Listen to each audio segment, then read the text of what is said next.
ఆదికాండ గ్రంథం 49వ అధ్యాయం 2వ వచనాన్ని మనం చదువుకుందాం. ఆదికాండ గ్రంథం 49:2. యాకోబు కుమారులారా, కూడి వచ్చి ఆలకించుడి, మీ తండ్రి అయిన ఇశ్రాయేలు మాట వినుడి. రూబేను, నీవు పెద్ద కుమారుడువు, నా శక్తియు నా బలం యొక్క ప్రథమ ఫలమును, ఔన్నత్యాతిశయమును బలాతిశయమును నీవే. నీళ్ల వలె చంచలుడవై నీవు అతిశయము పొందవు. నీ తండ్రి మంచము మీదకెక్కితివి, దానిని అపవిత్రము చేసితివి. అతడు నా మంచము మీదికి ఎక్కెను. చదవబడిన లేఖన వాక్య భాగాల్లో నుండి ప్రభువు తన ఆత్మ ద్వారా మనతో మాట్లాడునుగాక. మనం ఏ సంగతిని గురించి డిస్కస్ చేస్తున్నాం? ఎవరైనా గెస్ చేసి చెప్పగలరా? యాకోబు కుమారుల గురించి.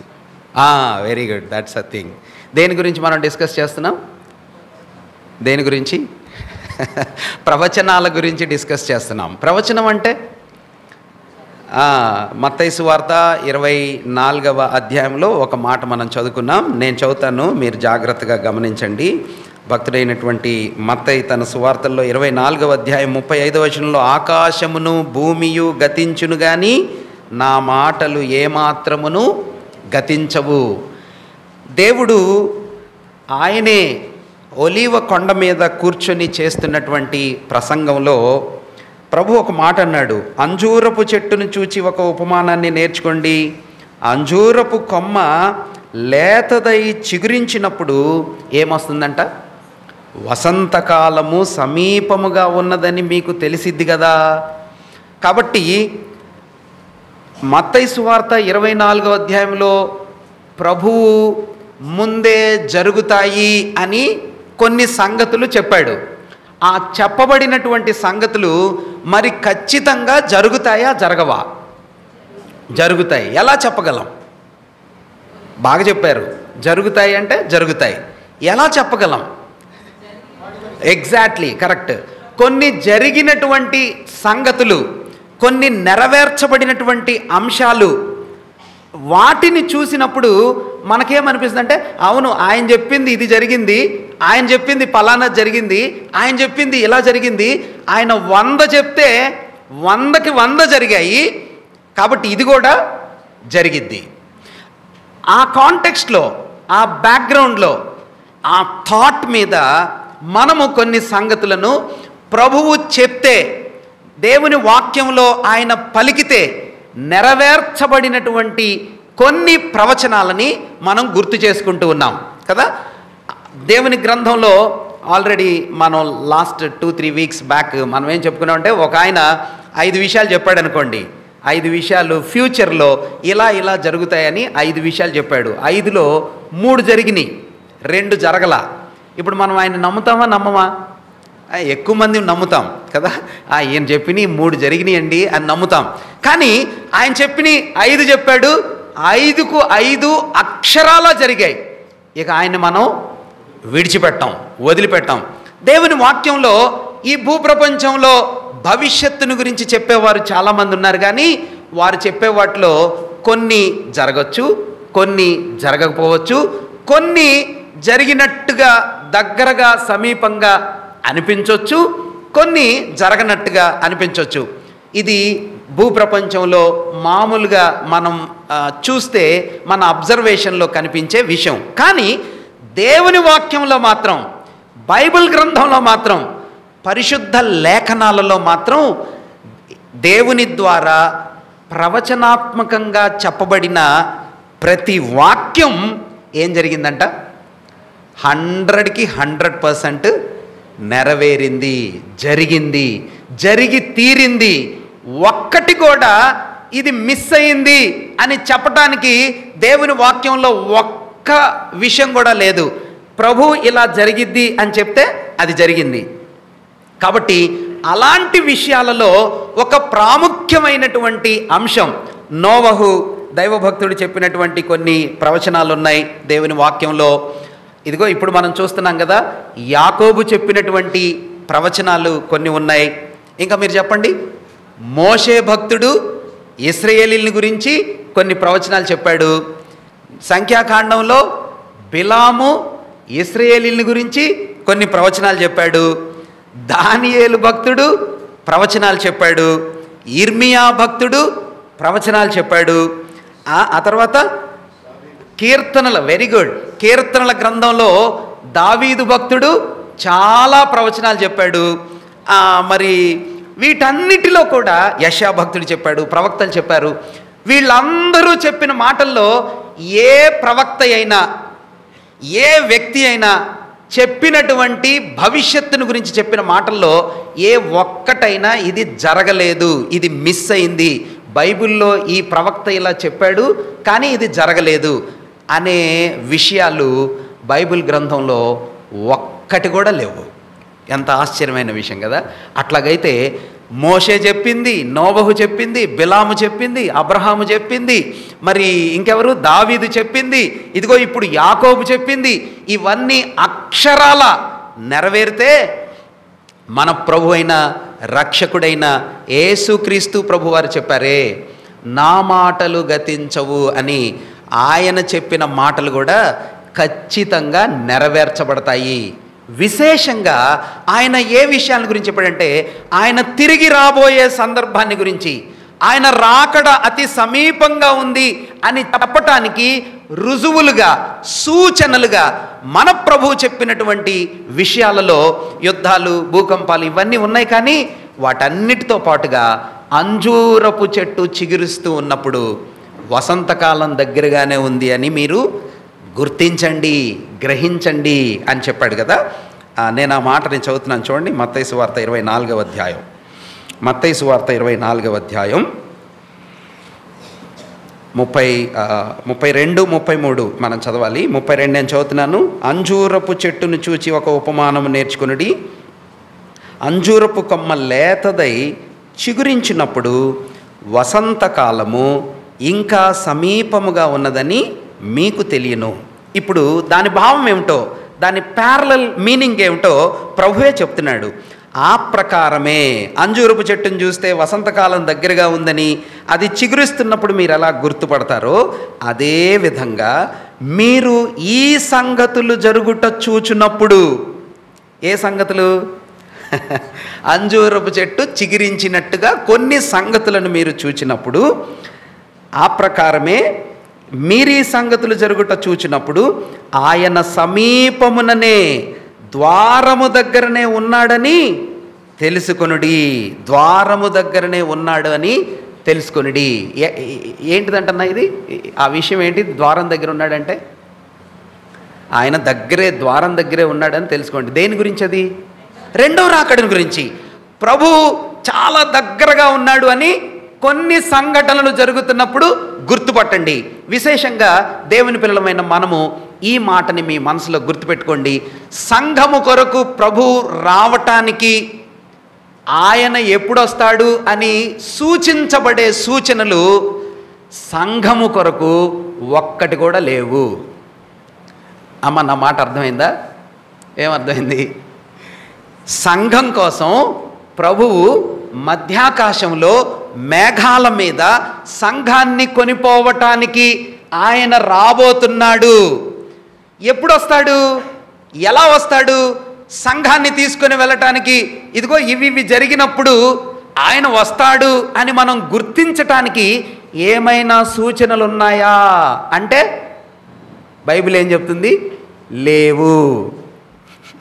మరి యుద్ధాల గురించి ఆ తర్వాత ఏమన్నాడన్నా? 24వ అధ్యాయంలో జనము మీదికి జనము, రాజ్యం మీదికి రాజ్యము, అక్కడక్కడ భూకంపాలు, ఇవన్నీ ఎవరి గురించి చెప్పాడు మరి? వెరీ గుడ్ అమ్మా. దేని గురించి? 15వ వచనం చూడండి, 24:15. కాబట్టి ప్రవక్త అయిన దానియేలు ద్వారా చెప్పబడిన నాశనకరమైన హేయ వస్తువు పరిశుద్ధ స్థలమందు నిలుచుట మీరు చూడగానే. 16వ వచనం, యోదయలో ఉండువారు కొండలకు. ఎవరి గురించి ఇవన్నీ? దానియేలు. Very good. దానియేలు గ్రంథం మీకు తెలుసా? మీకు ఇప్పుడు తెలుసులేండి. ప్రభు చెప్పినప్పుడు మనకు దానియేలు ఎవరో తెలీదు, ఆయన గ్రంథం ఏంటో తెలీదు, ఆయన వాక్యాలు ఏంటో తెలీదు.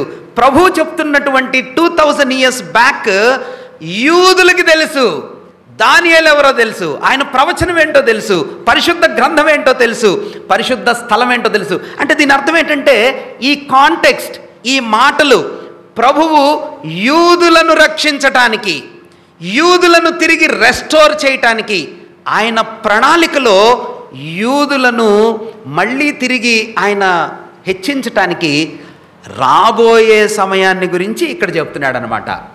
కానీ మరి సంఘం కోసం ఎప్పుడు వస్తాడు? సంఘం కోసం ఎప్పుడు వస్తాడన్నా? మొదటి శతాబ్దంలో భక్తుడైన పౌలు తెస్సలోనికే పత్రిక రాసిన దగ్గర నుంచి వాళ్ళు ఏం చెప్పారంటే, ఒకరినొకరు కలుసుకునేప్పుడు ఏం చెప్పుకునేవారన్నా? మారనాథ అంటే యేసయ్య తొందరగా వచ్చేస్తాడు, ప్రభువా తొందరగా రా. ఎప్పటి నుంచి ఇది? మొదటి శతాబ్దంలో, ఫస్ట్ సెంచరీలో విశ్వాసులు మారనాథ వాళ్ళు గ్రీట్ చేసుకోవటమే. చింతపడబాకండి, పైన నీరో ఉన్నాడా, కష్టాలు ఉన్నాయా, శ్రమలు ఉన్నాయా, ఇబ్బందులు ఉన్నాయా, భయపడబాకండి, ప్రభు తొందరగా వస్తున్నాడు. మొదటి శతాబ్దంలో ఉన్న విశ్వాసులు అప్పటి నుంచే ఎదురు చూస్తున్నారు, ప్రభు వస్తాడు, ప్రభు వస్తాడు, ప్రభు వస్తాడు. కాబట్టి సంఘము కొరకు ప్రభువు రావటం అనే సత్యానికి రుజువుగా, సూచనగా ఏ విధమైన ఆధారాలు లేవు. ఎప్పుడు వస్తాడు మరి అయితే ప్రభు? ఈరోజు వస్తాడు, లేకపోతే సాయంత్రం రావచ్చు, లేకపోతే రేపు రావచ్చు, లేకపోతే 2 సంవత్సరాల తర్వాత రావచ్చు, ఎప్పుడైనా రావచ్చు. ఎవరి కోసం? సంఘం కోసం. కానీ యూదుల కోసం మాత్రం కొన్ని సైన్స్ ఇచ్చాడు, కొన్ని రుజువులు ఇచ్చాడు, కొన్ని సూచనలు ఇచ్చాడు, కొన్ని ఇండికేషన్స్ ఇచ్చాడు. ఇవి జరుగుతూ ఉన్నప్పుడు మీరు గుర్తుపట్టండి అని ఆయన చెప్పిన మాటలో ఆయన చెప్తూ అన్నాడు, భూమి ఆకాశం అన్నా గతించిపోవచ్చేమో కానీ నేను మీకు చెప్పిన సూచనలు, నేను మీకు సూచించిన విషయాలు ఇవి మాత్రం మారవు.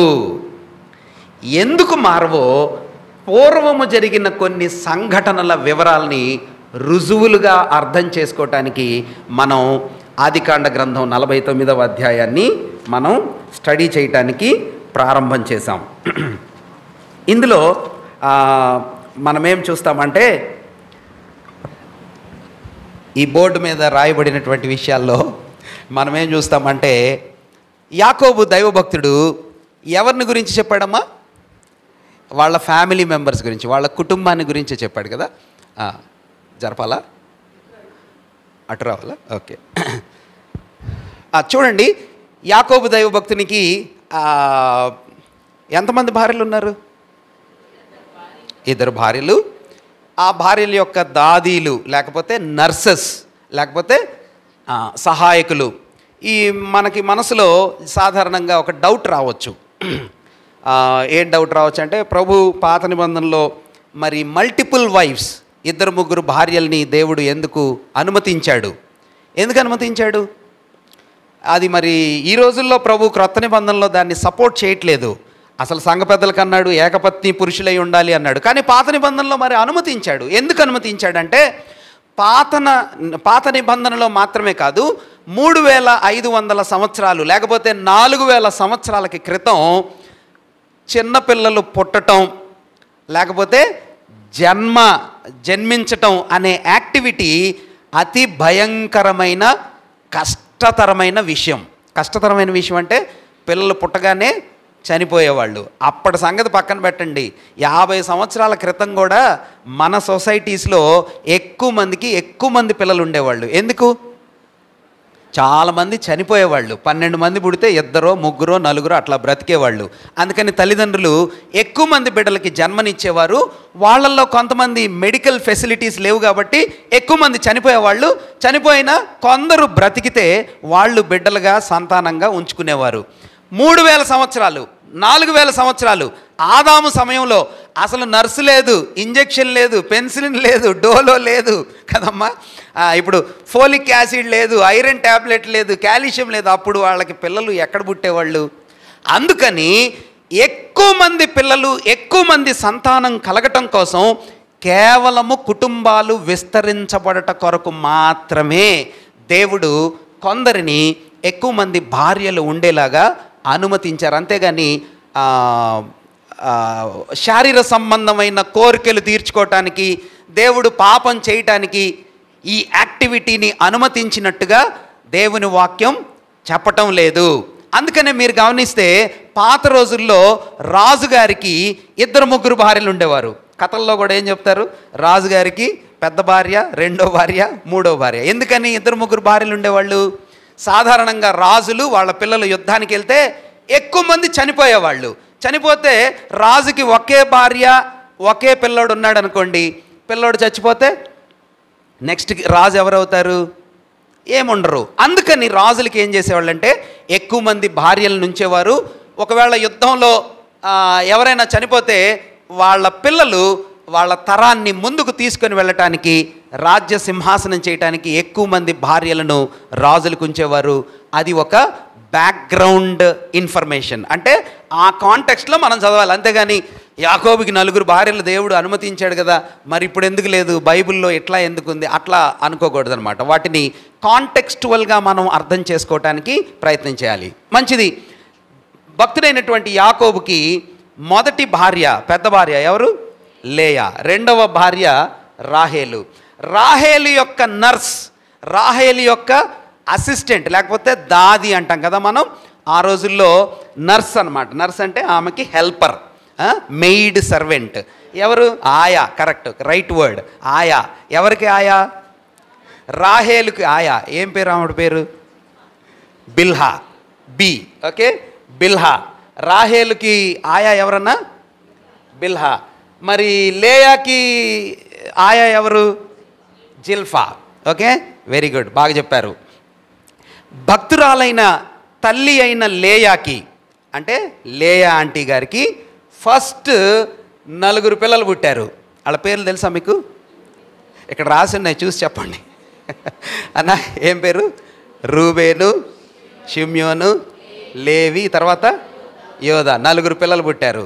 పుట్టిన తర్వాత ఆమెకి మళ్ళీ ఇంకా పిల్లలు పుట్ల, అంటే ఆగిపోయింది, కన్సెప్షన్ ఆగిపోయింది.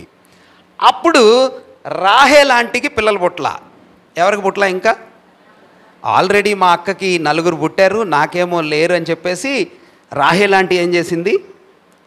వాళ్ళ నర్సుని ఇచ్చింది, వాళ్ళ ఆయాని ఇచ్చింది. చెప్పా కదా, అంటే ఆయాకి పుడితే నాకు పుట్టినట్టే, నా తరపున పుట్టినట్టు, నా వైపు నుంచి పిల్లలు కలిగినట్టు. అదొక ఘనత, అదొక గర్వించదగినటువంటి విషయం అన్నమాట, కన్సిడరేషన్. కాబట్టి రాహేలు ఆంటీ ఏం చేసిందంటే, నా మెయిడ్ ఉంది బిల్హా, ఆమె ద్వారా పిల్లలు కలగాలని బిల్హాని ఇచ్చింది యాకోబుకి. బిల్హా ద్వారా, బి ఫస్ట్ లెటర్ ఏంటి? బి. అంటే ఏబిసిడిలో ఫస్ట్ బి ఉంటుంది కదా, బి గుర్తుపెట్టుకోండి. బిల్హా. బిల్హాకి ఫస్ట్ ఎవరు పుట్టారన్నా? దాను పుట్టాడు. దాని తర్వాత నఫ్తాలి. 2 పుట్టారు. 2 పుట్టేటప్పటికే మళ్ళీ లే ఆంటీ కోపం వచ్చింది. లే ఆంటీకి ఏమొచ్చింది? రాహేలు ఆమె ఆయాని ఇచ్చేటప్పటికే దేవుడు 2 బిడ్డల్ని ఇచ్చాడు, నాకు కూడా ఉందిగా నర్సు, నాకు కూడా ఉందిగా ఆయా అని లేయా ఆంటీ వాళ్ళ ఆయాని ఇచ్చింది. ఆమె పేరేంటి? Bilhah, sorry Zilpah. జిల్ఫా అనమాట. జిల్ఫాని ఇస్తే జిల్ఫాకి ప్రభు దర్శించి ఆమెకి 2 పిల్లల్ని ఇచ్చారు. ఎవరు? గాదు అండ్ ఆషేరు. గాదు, ఆషేరు, వీళ్ళిద్దరు పిల్లల్ని దేవుడు లేయా ఆంటీ వాళ్ళ ఆయాకి ఇచ్చాడు. ఆమె పేరేంటి? జిల్ఫా. జే, జిల్ఫా. రాహేల్ ఆంటీ వాళ్ళ ఆయా పేరు బిల్హా, బి. వీళ్ళిద్దరికి పిల్లలు పుట్టేటప్పటికే రాహేలు ఇంకా చాలా కోపం వచ్చేస్తుంది. రాహేల్ ఆంటీకి బాగా ఎక్సైట్మెంట్, చాలా కోపంగా ఉంది, అసలు నాకు పిల్లలు కలగలేదేంటని. అప్పుడు మళ్ళీ లేయా ఆంటీకి పిల్లలు పుట్టారు. 2 పుట్టారు మళ్ళీ. రూబేను పుత్రదాత, వృక్ష ఫలాలు ఇవ్వటం, ఆమె తినటం, అందువల్ల లేయాకి పిల్లలు పుట్టడం జరిగింది. ఎవరు పుట్టారు అప్పుడు? ఇస్సాకారు, జబూలూను కదా. అంటే ఇస్సాకారు, జబూలూను ఎవరికి పుట్టారు? లేయా ఆంటీకి పుట్టారు. వాళ్ళ తర్వాత మళ్ళీ ఇంకొక పాప పుట్టింది. ఏం పేరు ఆ పాప పేరు? దీనా, గర్ల్ చైల్డ్ అనమాట. దీనా అంటే టోటల్గా లే ఆంటీకి ఎంతమంది పిల్లలు? ఎంతమంది అన్న? 7 మంది పిల్లలు. పేర్లు చెప్తారా వరుస క్రమంలో? లే ఆంటీ పిల్లల పేర్లు: రూబేను, షిమ్యోను, లేవి, యోదా, జబులును. ఎక్సలెంట్, సూపర్ చెప్పారు. మీరు కన్ఫ్యూజ్ అవుతారు అనుకున్నా, బాగా చెప్పారు. ఇక్కడ రాసినందువల్ల చెప్పారా, గుర్తుపెట్టుకొని చెప్పారా? ఓకే, గుడ్, బాగా చెప్పారు, శబాష్. వీళ్ళు పిల్లలు పుట్టేటప్పటికే రాహేల్ అంటే చాలా కోపం వచ్చింది. ఆమె ప్రభు సన్నిధిలో ప్రార్థన చేసింది. ప్రభు ఆమెను కూడా దర్శించాడు. దర్శించినప్పుడు ఆమెకి ప్రభు మొదట ఎవరినిచ్చారు? యోసేపునిచ్చాడు. యోసేపు తర్వాత బెన్యామీన్ని ఇచ్చాడు.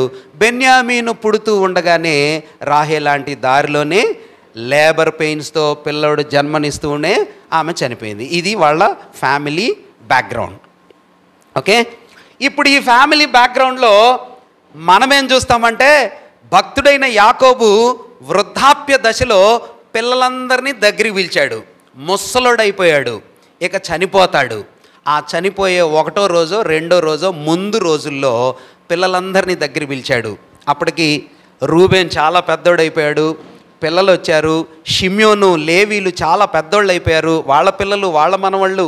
యోదాకు పెళ్ళైపోయింది, భార్య చచ్చిపోయింది, చాలా మార్పులు వచ్చేసినాయి. వీళ్ళు ఇశ్రాయేలు కనాను దేశంలో ఉండాల్సిన వాళ్ళు ఎక్కడున్నారు? ఐగుప్తు దేశంలో ఉన్నారు. యోసేపు చాలా పెద్దోడైపోయాడు, 16 సంవత్సరాల దగ్గర గ్యాప్ వచ్చింది, వాళ్ళ నాన్నను కలవల. యాకోబు భక్తుని యొక్క జీవిత చరిత్ర భలే ఎక్సైటింగ్గా ఉంటుంది, మనలాగే ఉంటుంది. అఫ్కోర్స్ ఏలియా మన వంటి స్వభావం కలవాడే అన్నట్టుగా యాకోబు కుటుంబంలో మాటనని పిల్లలు ఉన్నారు, బాగా రాజులాగా ఫుల్ ఆక్స్ఫోర్డ్లో చదువుకున్నట్టు పిల్లలు ఉన్నారు. ఒక బిడ్డ, ఒక అమ్మాయి జీవితం పాడైంది, చాలా రప్చర్ అయింది. 2 కొడుకులు మర్డరర్స్. ఇట్లా ఒక ఫ్యామిలీ గురించి చెప్పామనుకోండి అన్న, ఎట్లా ఉంటుంది? ఎవరైనా ఒక కుటుంబం గురించి అన్న వాళ్ళిద్దరు పిల్లలు భలే క్రూరులు అన్న, మర్డరర్స్ వాళ్ళిద్దరు. వాళ్ళ అమ్మాయి ఏమో అక్కడ ఇట్లాగ వెళ్ళి ఇట్లా జరిగింది. కానీ వాళ్ళ పెద్ద కొడుకున్నాడు అన్న, లాస్ట్ వాడు బాగా స్మార్ట్ అన్న, వాడు IAS ఆఫీసర్. అలా ఒకళ్ళ గురించి చెప్తే ఎట్లా ఉంటుంది? మన ఫ్యామిలీస్లో అలా ఉంటాయి కదా. యాకోబు అంకుల్ ఫ్యామిలీ అంతే. యోసేపు ఏమో సుప్రీం కదా. లేవి షిమ్యోన్లు ఎవరైనా చూసి అన్న వీళ్ళు యాకోబు పిల్లలన్నా భలే డేంజరస్ అన్న, వాళ్ళ వైపు వాళ్ళతో అసలు పట్టుకోకూడదన్న, వాళ్ళు గొడవలోళ్ళు. Same something like that. కానీ యాకోబు తన జీవితంలో దేవునితో వాగ్దానం చేయబడిన దాసుడుగా ఉన్నాడు కాబట్టి ఆయన దీవించబడిన విషయాల్ని మనం చూస్తాం. కానీ 49వ అధ్యాయం ఆదికాండ గ్రంథంలో మనం చెప్పుకున్నాం కదా. ఆదికాండ గ్రంథానికి ఎన్ని పేర్లు ఉన్నాయని చెప్పుకున్నాం? ప్రారంభాల గ్రంథం అని చెప్పుకున్నాం, ప్రయాణాల గ్రంథం అని చెప్పుకున్నాం, పరివారాల గ్రంథం అని చెప్పుకున్నాం, పితరుల యొక్క డీటెయిల్స్ ఉన్నాయి కాబట్టి పితరుల గ్రంథాలు అని చెప్పుకున్నాం. ఆఖరిగా అందులో ఏముందని చెప్పుకున్నాం? ప్రవచనాలు ఉన్నాయి కాబట్టి ప్రవచనాల గ్రంథం అని కూడా చెప్పుకోవచ్చు. భక్తుడైన యాకోబు ఈ కొడుకులందరినీ వరుసగా పక్కపక్కన నిలబెట్టుకున్నాడు.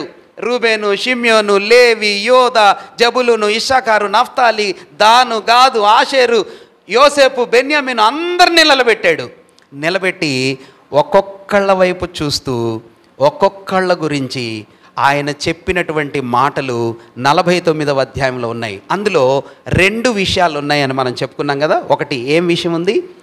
వారిని దీవించాడు కదా, అందులో బ్లెస్సింగ్స్ ఉన్నాయి. రెండోది ఏంటి? వెరీ గుడ్, నా దగ్గరికి రండి, అంత్యదినములలో మీ కొరకు జరగబోయే సంగతులను నేను మీకు చెప్తాను. అంటే ఒకవైపు బ్లెస్సింగ్స్, ఇంకొక వైపు ప్రాఫెసీస్. ఒకవైపు దీవెనలు, మరొక వైపు ప్రవచనాలు కదా. ఈ 2 భాగాలని యాకోబు దైవభక్తుడు చెప్పినట్టుగా మనం చూస్తున్నాం. మన దగ్గర హాఫ్ అన్ అవర్ టైం ఉంది. ఈ హాఫ్ అన్ అవర్ టైంలో ఈ విషయాల్ని మనం అర్థం చేసుకోవాలి. మీరు కూడా అటెన్షన్ని జాగ్రత్తగా పెట్టండి, మనం ధ్యానం చేద్దాం. రూబేను దైవభక్తుడు ఫస్ట్ వాళ్ళ పెద్ద కొడుకు వైపు చూశాడు. పెద్ద కొడుకు వైపు చూడగానే వాళ్ళ డాడీ హృదయం ఎట్లా అనిపించింది? నేను చదివా ఇప్పుడు. వాళ్ళ డాడీ హృదయం ఎట్లా అనిపించింది? చచ్చిపోతున్నాడు, ఆయన చనిపోబోతున్నాడు, చాలా వృద్ధాప్య దశలో, ఇంకా ఫైనల్ స్టేజ్లో ఉన్నాడు. అందరి కొడుకుల గురించి ఆలోచిస్తూ ఉంటాడు అన్నమాట రోజు. కానీ ఆ రోజు వాళ్ళందరినీ పిలిచి దగ్గర కూర్చోబెట్టుకొని వాళ్ళ పెద్ద కొడుకు వైపు చూడగానే వాళ్ళ డాడీకి హ్యాపీగా అనిపించిందా, దుఃఖంగా అనిపించిందా? హ్యాపీగా అనిపించిందా అన్నా? దుఃఖంగా అనిపించిందా? ఎందుకు అనిపించింది? మీరు చెప్పడానికి మీరు చదవండి అన్న. ఇప్పుడు 49వ అధ్యాయం 2వ వచనం. యాకోబు కుమారులారా ఆలకించండి.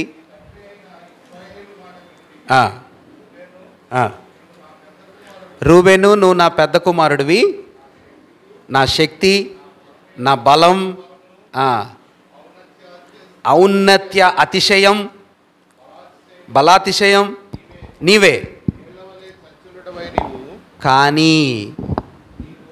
కానీ నీవు నీళ్లలాగా చెంచలుడు అయిపోయావు.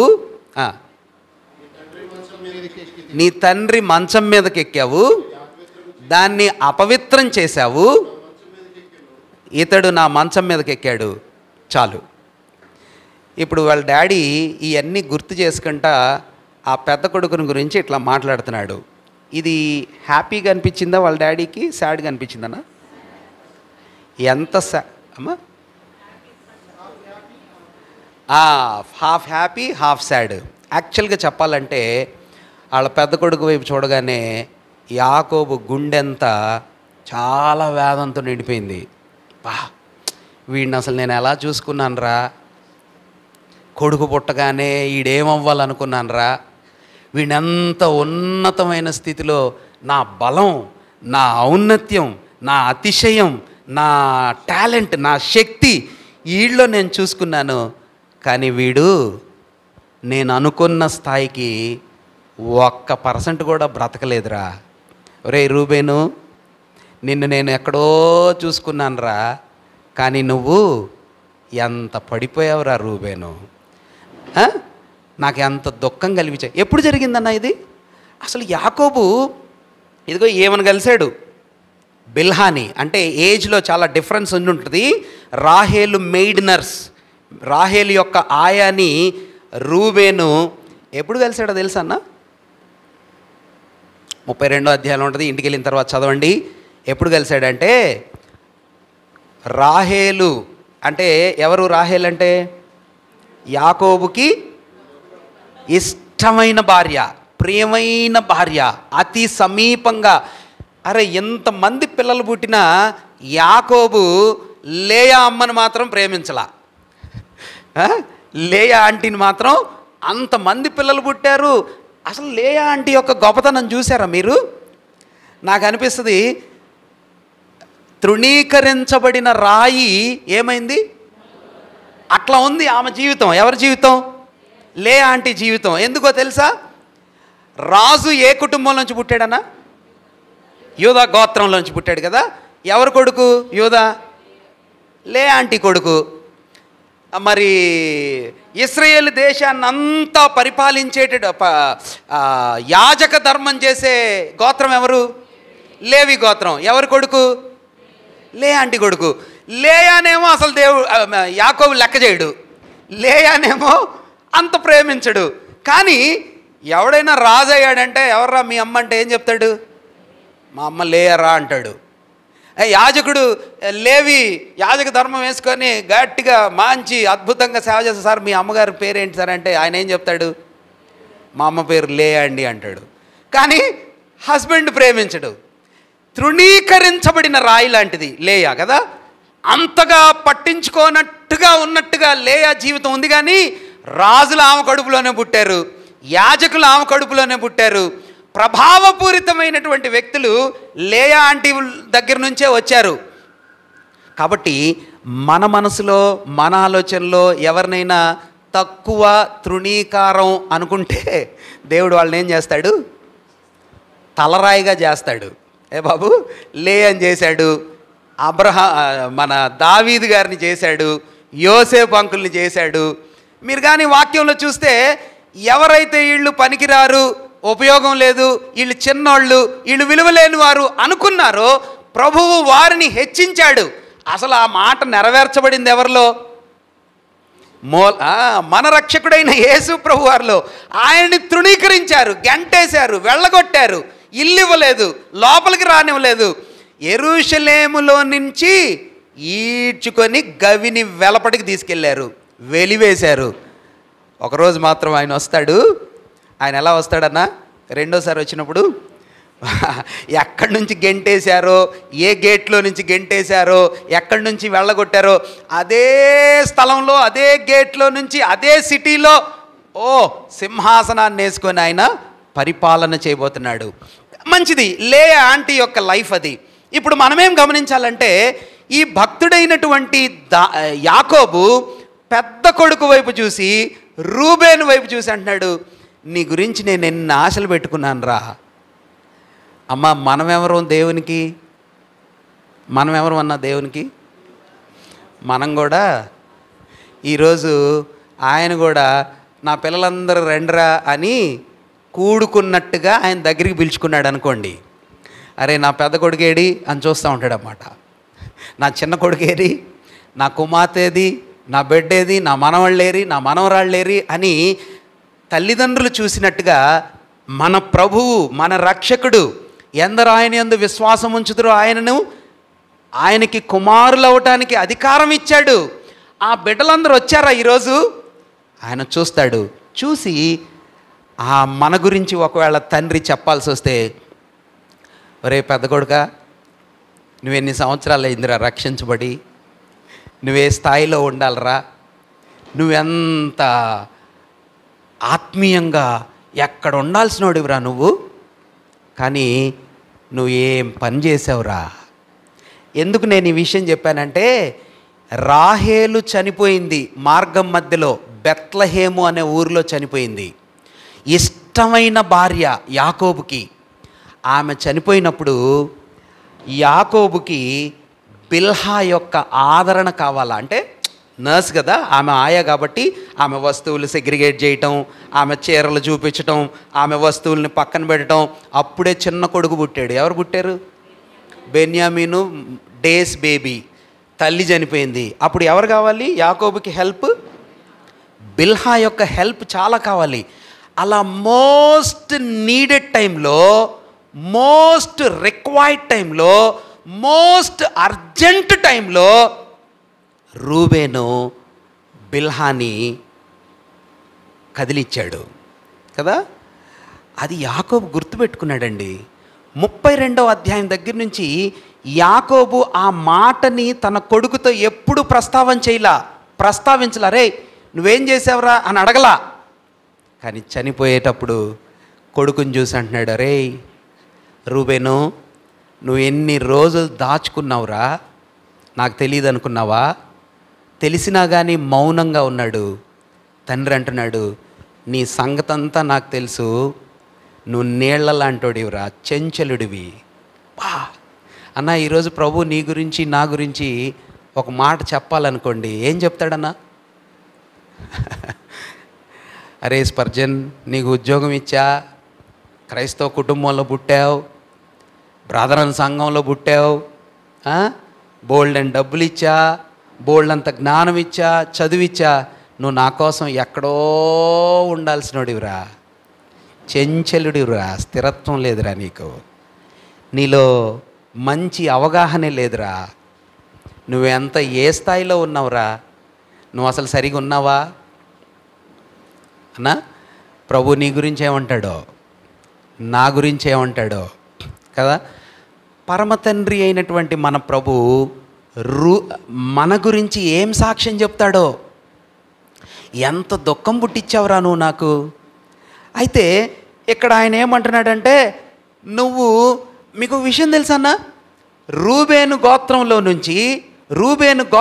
నుంచి ఒక్క రాజు లేడు, ఒక్క అధిపతి లేడు, ఒక్క న్యాయాధిపతి లేడు, ఒక్క లీడర్ లేడు, ఒక్క ఆశీర్వదించబడినట్టుగా చెప్పుకునే ధన్యకరమైనటువంటి క్యారెక్టర్ రూబేను గోత్రంలో ఒక్కళ్ళేడు. ఎంత విషాదం కదన్నా. నాకేమనిపించిందంటే, our present decides our future. అంతేనా? మన ప్రస్తుతం మన భవిష్యత్తుని నిర్ణయం చేసిద్ది. మనం ఇప్పుడు ఎలా ఉన్నామో అది మన భవిష్యత్తుని నిర్ణయం చేసిద్ది. దాని విషయం మనం తర్వాత చూద్దాం. ఆ అంశాలని ఫస్ట్ ఈ లెసన్ కంప్లీట్ చేద్దాం. ప్రభు చిత్తమైతే దానిలోంచి అప్లికేటింగ్ పార్ట్స్ని మనం తర్వాత ధ్యానం చేద్దాం.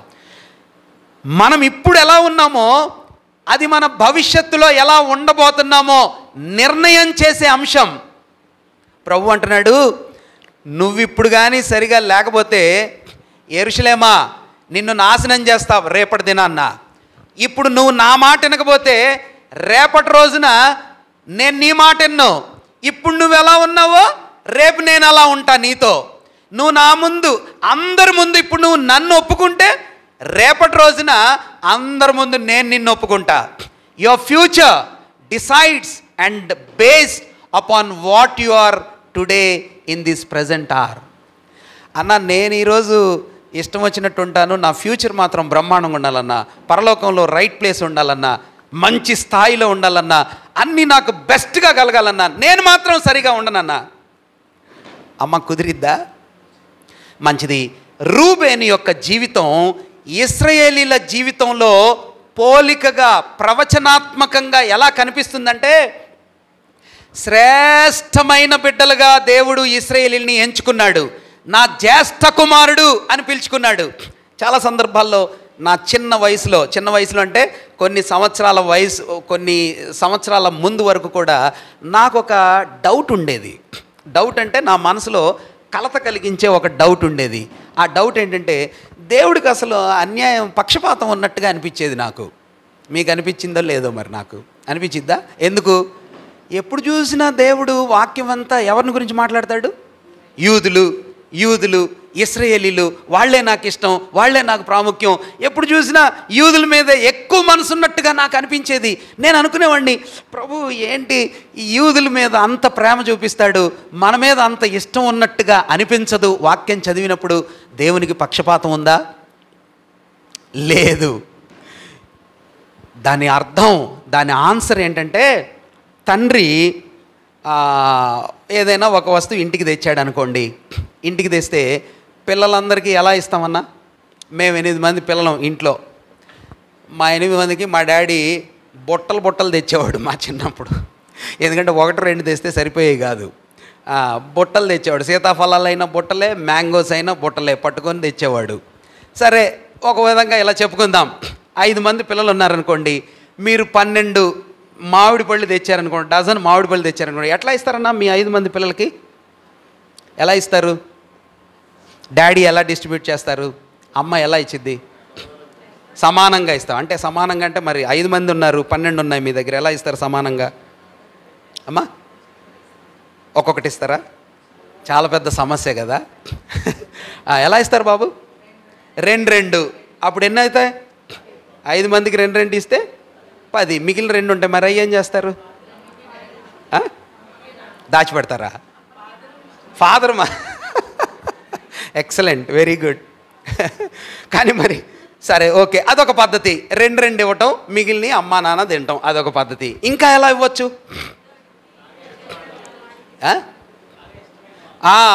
జార్జ్ మంచి గుడ్ ఫాదర్, మంచి ప్రేమ కలిగిన, కరెక్ట్ మాట అది. మన పిల్లల్లో అరే వీడికి మామిడి పళ్ళు ఇష్టం ఉండదురా అనేవాడు ఉంటాడు కదా, వాడికి 2 ఇస్తే వాడు వేస్ట్ చేస్తాడు. అప్పుడు మనం ఏం చేస్తాం? ఇదిగో ఈ బుడ్డది బాగా తినిద్ది, మామిడి పళ్ళు అంటే ఇష్టం, ఆ బుడ్డదానికి ఎన్ని ఇస్తాం? 3. తిన్నోడికి 1. అది కూడా మంచి పద్ధతే. కానీ ఇంకొక బెస్ట్ పద్ధతి, ఇంకొక శ్రేష్టమైన పద్ధతి ఏంటంటే, 12కి 12 మామిడి పళ్ళు తెచ్చి పెద్ద కొడుకు ఉంటాడే, అందరికంటే పెద్దోడు, వాడు కొంచెం స్ట్రాంగ్ ఉంటాడు, వాడికి కొంచెం జ్ఞానం ఉంటుంది, వాడు కొంచెం తెలివిగల్లోడుగా ఉంటాడు, వాడి చేతిలో పెట్టి అరే అందరు డిస్ట్రిబ్యూట్ చేసుకోండిరా అన్నారు. ఏమన్నారు? ఆ పెద్దోడి చేతికి ఇచ్చి ఏమన్నారు? నాన్న అందరు పంచుకోండిరా అన్నారు. ఇది మంచి పద్ధతా కాదా? మంచిదా కాదా? బెస్ట్ పద్ధతి. ఒక కొండ ఉందమ్మా, ఆ కొండ మీ చేతుల్లో ఉంది, అదేమో బంగారు కొండ, అదంతా ఫుల్ బంగారమే. ఇప్పుడు ఆ బంగారపు కొండని బెరాకాలో అందరికీ నేను పంచాలా? ఎట్లా పంచాలా? తూకం వేసుకొని, త్రాసు పట్టుకొని, ఇప్పుడు నేను మరి అన్నోళ్ళు హనుమంతరావు అన్న, మోహన్ అన్న అందరం కూర్చొని రాదు అన్న ఒక్కొక్క కుటుంబానికి ఈక్వల్గా బంగారం పంచాలా, పంచగలమా? పంచగలమా? ఏమన్నాం? ఇదిగో ఈ బంగారు కొండ మీదే, మీ ఇష్టం పంచుకోండి అన్నాం. ఇప్పుడు ఏం సమస్య ఉండదు కదా, ఎవరికి దొరికినంత అళ్ళు. దాని అర్థం ఏంటంటే తండ్రి ఒక పెద్ద కొడుక్కి చేతిలో చాక్లెట్లన్నీ ఇచ్చినట్టుగా పళ్ళన్నీ వాడి చేతిలో పెట్టి, నువ్వు పెద్దోడివి కదా, అందరికీ వచ్చేట్టుగా అందరూ సమానంగా మీరు పంచుకొని తినండిరా. అందులో ఏం తప్పు లేదు, పక్షపాతం ఏమి లేదు. సేమ్ అదే విధంగా దేవుని వాక్యంలో దేవుని గురించినటువంటి సత్యాలు, రోమాపత్రిక 9వ అధ్యాయంలో ధర్మశాస్త్రము, పితరులు, అర్చనాచారాదులు, బలులు, అర్పణలు, దైవికమైన ప్రత్యక్షతలు అన్నీ కూడా దేవుడు ఎవరికి ఇచ్చాడు? యూదులకి ఇచ్చాడు, ఇశ్రాయేలుకి ఇచ్చాడు. ఆయన అన్నాడు, అరే నువ్వు పెద్ద కొడుకువి, నువ్వేం చేస్తావంటే నీ దగ్గర ఇవన్నీ తీసుకొని లోకమందరికీ పంచిపెట్టరా అన్నాడు. కానీ ఈ పెద్ద కొడుకు ఏం చేశాడంటే ఇప్పుడు మనం చేసినట్టుగా చిన్నోడికి ఇవ్వకుండా ఈడే దాచిపెట్టుకొని ఉండరా? పెద్ద కొడుకు మ్యానిపులేట్ చేసి సరిగా చెయ్యట్లా. డాడీ నోటీస్కి వచ్చింది, చిన్నపిల్లలు వచ్చి డాడీ వాడు నాకు ఇవ్వలేదు అని. ఇప్పుడు డాడీ కోపం వస్తే ఏం చేస్తాడు? పెద్దోడిని ఒకటి పీకి ఆడి చేతిలోంచి లాక్కొని అప్పుడు ఎవరికి ఇస్తారు? ఒక కూతురు ఉంటుంది, తెలివిగల కూతురు కదా, ఆ పిల్ల చేతిలో పెట్టి ఏమంటారు, నాన్న నువ్వు చెయ్యి ఈ పని. జరిగిద్దా లేదా? అవును, సేమ్ అంతే విధంగా యూదులు ఫెయిల్ అయ్యారు. ప్రపంచానికి దైవికమైన సత్యాలు పంచటానికి, ప్రపంచానికి దైవికమైన మాటలను వెల్లడి చేయటానికి, దైవ ప్రత్యక్షతలను ప్రపంచానికి ఈక్వల్గా డిస్ట్రిబ్యూట్ చేయటానికి యూదులైనటువంటి దేవునికి జ్యేష్ఠ కుమారులు లాంటి ఇశ్రాయేలు జనాంగం ఫెయిల్ అయింది. ఫెయిల్ అవటం వలన ప్రభు ఒక మాట చెప్పాడు. ఏం చెప్పాడు తెలుసా? ఈ పని, ఈ ట్రెజర్స్, ఈ విలువైనటువంటి దైవ ప్రత్యక్షతల్ని మీ చేతుల్లో నుంచి తీసేసి ఎవరి చేతుల్లో పెట్టాడు? అన్యులంటే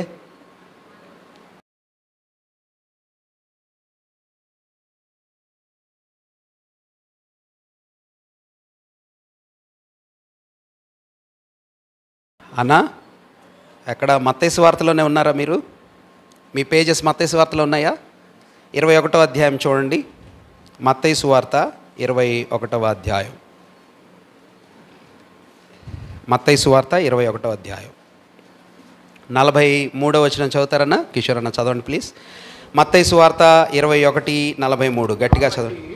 దేవుని రాజ్యము మీ యొద్ద నుండి, కాబట్టి దేవుని రాజ్యము మీ యొద్ద నుండి తొలగింపబడి దాని ఫలమిచ్చు జనులకు ఇయ్యబడునని ఫలమిచ్చే జనులకు ఇయ్యబడునని మీతో చెప్పుచున్నాను. 45 చదవండి అన్న. ప్రధాన యాజకులను పరిసయ్యులను ఆయన చెప్పిన ఉపమానములను విని తమ్మును గూర్చియే చెప్పెనని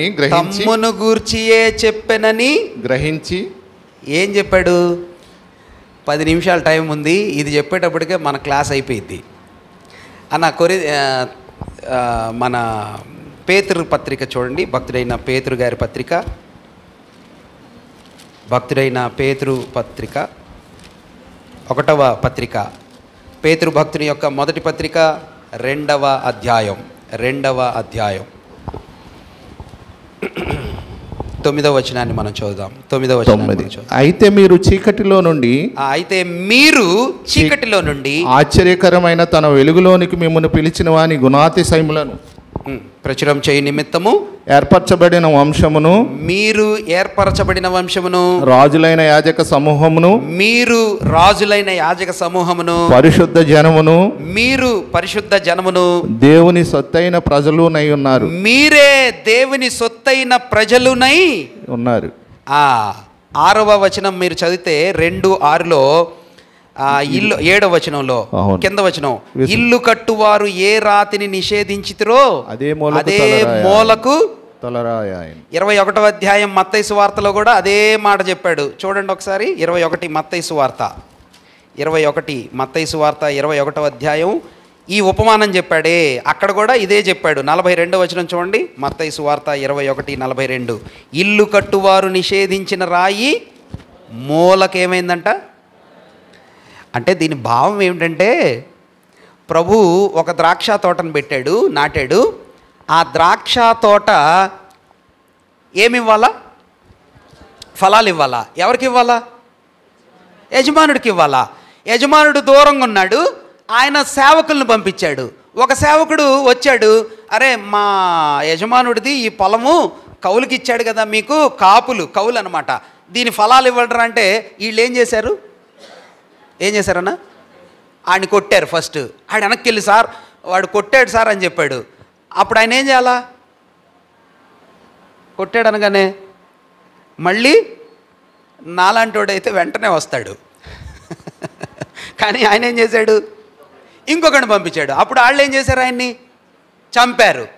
అరే చంపేశారు, ఇప్పుడు నా సేవకుడిని చంపేశారు, ఇప్పుడు ఆయన ఏం చేయాలన్నా యజమానుడు? మనబోటోడైతే ఫుల్ అసలు ఎక్విప్మెంట్ తీసుకొని గిన్నెలు తీసుకొని వస్తారు. ఆ యజమానుడు ఏం చేశాడు తెలుసా? కుమారుణ్ణి పంపించాడు. వీళ్ళు ఏం చేశారు? కుమారుణ్ణి, ఈయనేరా వారసుడు, ఈయన చంపేస్తే ఇదంతా మంది అయితేని కుమారుణ్ణి చంపేశారు. ఇప్పుడు ఈ ఎపిసోడ్, ఈ స్టోరీ, ఈ ఉదాహరణ, ఈ ఎగ్జాంపుల్ని ప్రభు మత్తయి సువార్త 21వ అధ్యాయంలో చెప్పగానే యూదులు ఏమనుకున్నారు తెలుసా? ఇది మన గురించే చెప్పాడురా అంటే వీళ్ళు చేసిన పని అది. ఏం చేశారు వీళ్ళు? ప్రవక్తలు, సేవకులు అంటే ఒకరిని కొట్టారు, ఒకరిని చంపేశారు, ప్రవక్తల్ని హింసించారు, సేవకుల్ని చంపేశారు. ఇక అల్టిమేట్గా కుమారుడు వచ్చాడు, యేసుప్రభు వారు వచ్చారు. ఆయన్ని వాళ్ళు ఏం చేశారు? దే కిల్డ్ హిమ్, ఆయన చంపేశారు.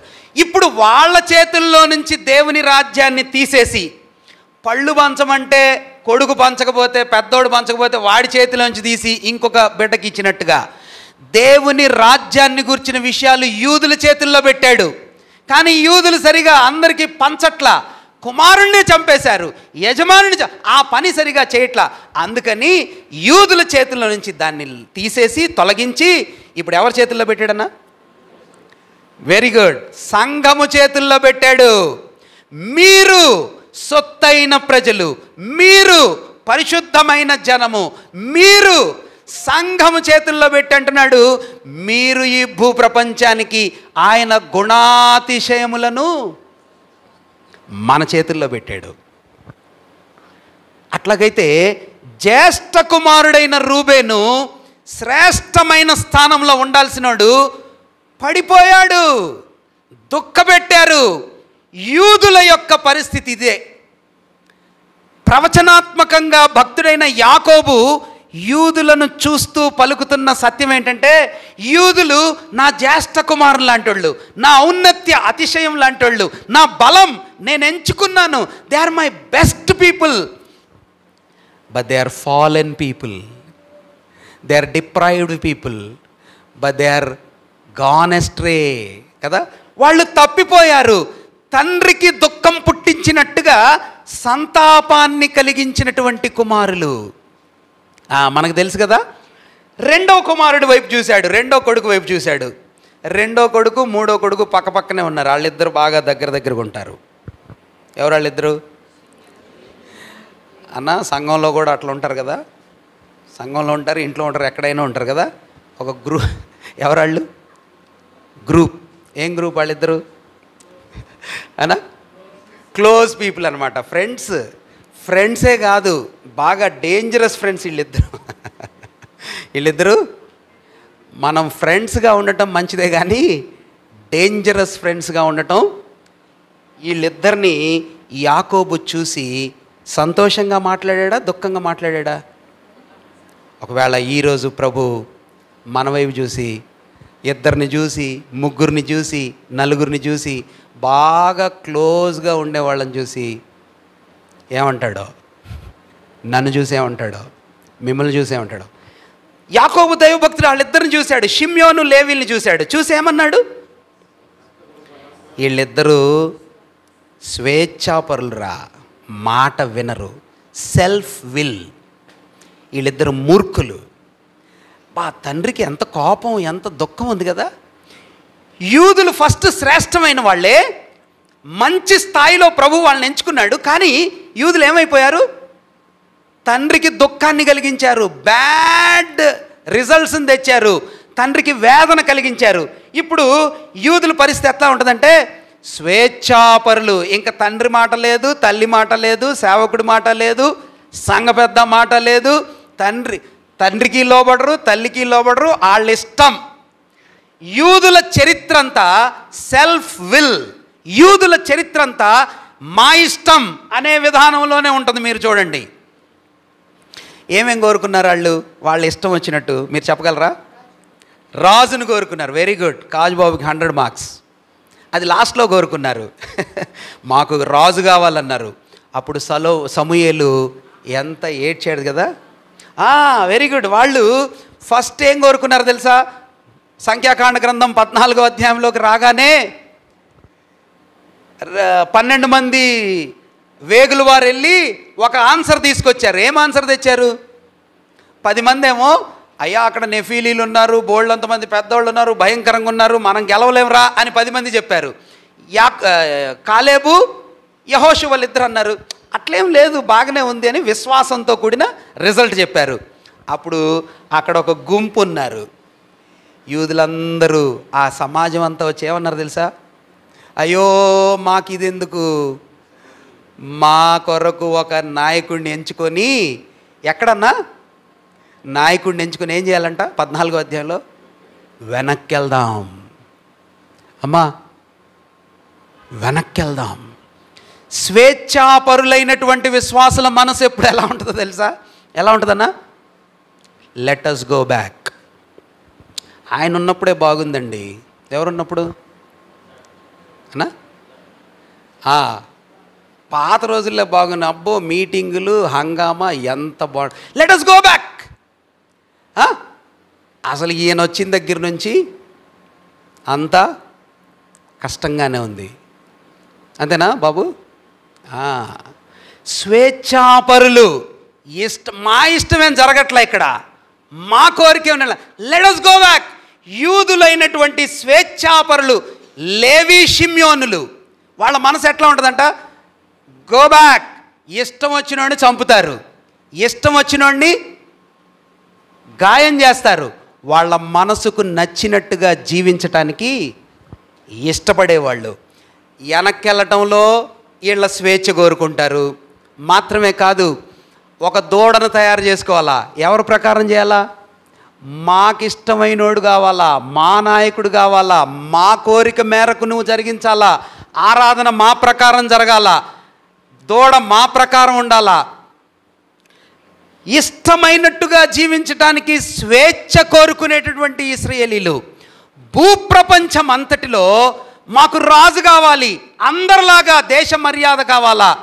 ఇశ్రాయేలీల జీవితం అంతా స్వేచ్ఛాపరులుగా కదా. 1 సంతాపాన్ని కలిగించారు, 2 స్వేచ్ఛాపరులు, 3 యూదుల యొక్క చరిత్ర శక్తివంతమైనటువంటి వ్యక్తులు. 4వ కొడుకుని చూశాడు. ఎవరైనా? యోధాను చూడగానే అన్నాడు, హీఈస్ అ కింగ్లీ ట్రైబ్. యోధాను చూడగానే యాకోబు కళ్ళు మెరిసిపోయినట్టున్నాయి కదా. ఇప్పుడు మీకు ఒక ప్రశ్న. ఏం ప్రశ్న అంటే, రూబేను మంచోడా, యోధా మంచోడా? అమ్మా ఎందుకు మంచోడు? మీరు ఆన్సర్ చెప్పొచ్చు. మంచోడు. ఎందుకు మంచోడు? వదిలేశారు. రూబేన్ కూడా ఉన్నాడు ఆ పాటలో. రూబేన్ కూడా పాపం కాపాడాలని ప్రయత్నం చేశాడు. యోధా అమ్మేయండిలే అన్నాడు. Okay, good. యోధా చేసిన మిస్టేక్స్ ఏమైనా ఉన్నాయన్నా?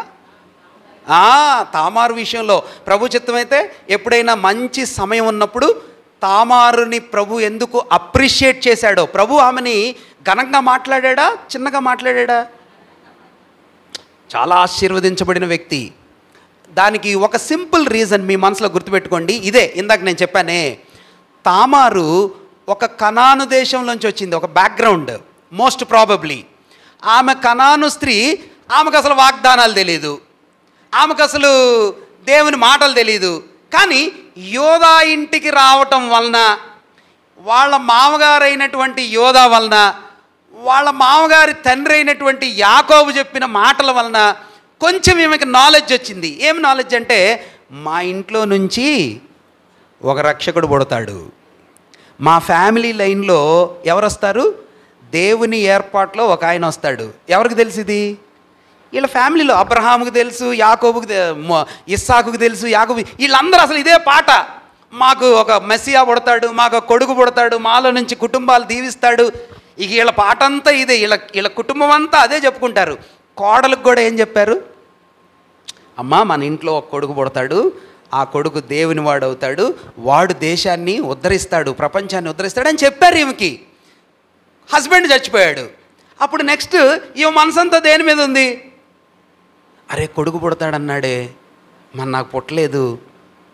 మరి దేవుని ఏర్పాట్లో ఈ యూదుల కల్చర్లో, అంటే యూదులు అంటే అప్పటికి వాళ్ళు దేశంగా లేరు, ఒక స్మాల్ ఫ్యామిలీ, వీళ్ళ ఫ్యామిలీ విధానాలు డిఫరెంట్గా ఉన్నాయి. కనాను దేశం వాళ్ళ కల్చర్స్ వేరుగా ఉన్నాయి. వాళ్ళు ఫెర్టిలిటీ కోసం దేవుళ్ళని పూజ చేస్తారు. ఫెర్టిలిటీ అంటే సంతానం కోసం రకరకాలైనటువంటి విషయాల్ని వాళ్ళు ఫాలో అవుతారు. ఈమె ఏం చేయట్లా. ఇప్పుడు ఏం చేశారు, యోధా యొక్క రెండో కొడుకుని పెళ్లి చేశారు. వాడు దుష్టుడు, వాడు పిల్లలు కలగాలనే దృష్టి లేకుండా సెల్ఫ్ గ్రాటిఫికేషన్ అంటారు, అంటే నాకు సంతోషం దొరికితే బాగా చాలు అనే రకమైనడు ఓనాను. వాడిని దేవుడు చంపేశాడు, ఈమెకు పిల్లలు కలగలేదు. ఇప్పుడు తామారు మనసంతా దేని మీద ఉందంటే, మా కుటుంబంలో మా తాత ముత్తాతలు, మా మామగారి ఫ్యామిలీ వాళ్ళు రక్షకుడు పుడతాడు, సేవకు మెస్సియా వస్తాడని అన్నారు కదా, నాకు పుట్టలేదే, మరి ఆ వాగ్దానం ఏమైపోయింది. యోధాకి ఇది బాగా తెలుసు, కానీ యోధా ఏం చేశాడు, షేల మూడో కొడుకు వాడిని పంపించలా. ఇప్పుడు ఏమేం చేసిందంటే, టైం అయిపోతుంది, నాకు కూడా సమయం లేదు, నాకు కూడా మళ్ళీ పుడతారో పుట్టరో, మా మామయ్య నెగ్లెక్ట్ చేస్తున్నాడు, నాకు ఆ కొడుకు కావాలి. అందుకని యోధా ఏం చేశాడు తెలుసా, యోధా ఏమన్నాడు, నా కోడలైన తామారు నాకంటే నీతిమంతురాలు అని డిక్లేర్ చేశాడన్న అని ఒక మాట అన్నాడు. ఇక అప్పటి నుంచి ఆమెను ఎప్పుడు కలవలేదు. అంటే తామారుని దేవుడు ఎందుకు అప్రిషియేట్ చేశాడంటే, దేవుని వాగ్దానాన్ని నమ్మిందాము first of all, in spite of a wrong and a different background. Canaan స్త్రీ, ఆమెకు అసలు ఈ కల్చర్ తెలీదు, వాగ్దానాలు తెలీదు, దేవుని మాటలు తెలీదు, అట్లాంటి ఆమె నమ్మింది. అందుకని రూతులు అంటామన్నమాట ఆమె. అందుకని ప్రభు ఆమెను ఏమంటాడంటే, ఇప్పుడు క్రిస్టియన్ బ్యాక్గ్రౌండ్లోంచి వచ్చిన వాళ్ళు నమ్మటం వేరు, అసలు ఎక్కడో రాజస్థాన్లో ఏదో డిఫరెంట్ ట్రైబల్ కల్చర్లో నుంచి వచ్చిన వాళ్ళు ప్రభు మీద నమ్మకం పెట్టుకొని ముందుకు వచ్చారనుకోండి, ఎలా ఉంటుంది వాళ్ళది. తామార్ డిడ్ దట్ జాబ్. ఇప్పుడు మనమేం గమనించాలంటే, మరి తామారుతో యోధా చేసిన పనిని దేవుడు ఏం చేశాడు, మన్నించాడు, ఏం మాట్లాడలా. యోధాను అంత గొప్పగా హెచ్చించాడు. మరి రూబేన్ది కూడా అట్లాంటిదే కదా. రూబేన్ ఎందుకు శిక్షించాడన్నా ఏమ్మా, నెక్స్ట్ వీక్ చూద్దాం ఆన్సర్, ఇప్పుడే చెప్పేనా.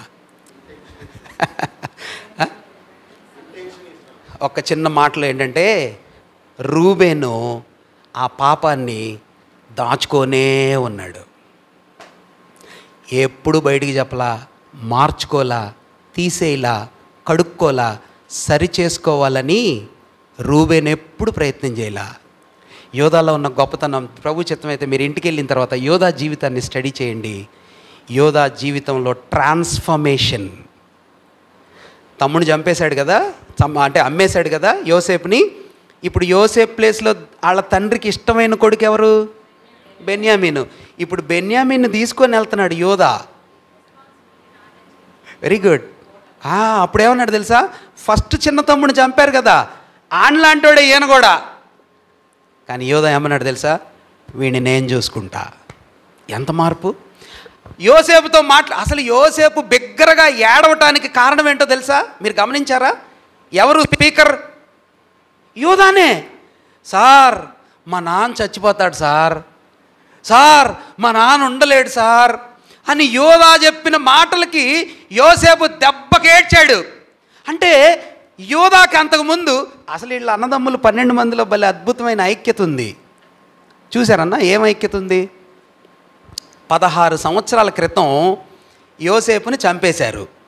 నేను అనుకుంటాను ఈ 12 మందిలో, అంటే 11 మందిలో 10 మంది అనుకోండి, 10 మందిలో ఒక్కడన్నా ఎవడన్నా వీళ్ళ వాళ్ళకి గొడవలు వచ్చినప్పుడు అరే డాడీకి వెళ్ళి నేను చెప్తారా అనలేదండి. ఏ మాట? అరే మీరు యోసేపుని అమ్మేశారు, చంపలేదు, డాడీకి అబద్ధం చెప్పారు, ఆ కోట్ని ఏం చేశారు, రక్తంలో ముంచి తెచ్చి డాడీకి చూపించారు, మీ సంగతి నేను డాడీకి చెప్తాను ఒక్కడనలా. ఎందుకనలా? తోడు దొంగలు అనమాట. నాకు ఆశ్చర్యం కలిగింది. 1 సంవత్సరం 5 సంవత్సరం ఎవడికోడికి గొడవ వస్తుంది కదా, ఎట్లుంటారన్నా గొడవ రాకుండా? అసలు మామూలుగా ఇద్దరు పిల్లల మధ్యలోనే వాళ్ళు ఏదైనా మంచి డిఫరెన్స్ వచ్చిందంటే ఫస్ట్ చెప్తారు డాడీకి వచ్చి. కానీ వీళ్ళు అంత క్లోజ్గా ఉన్నారు.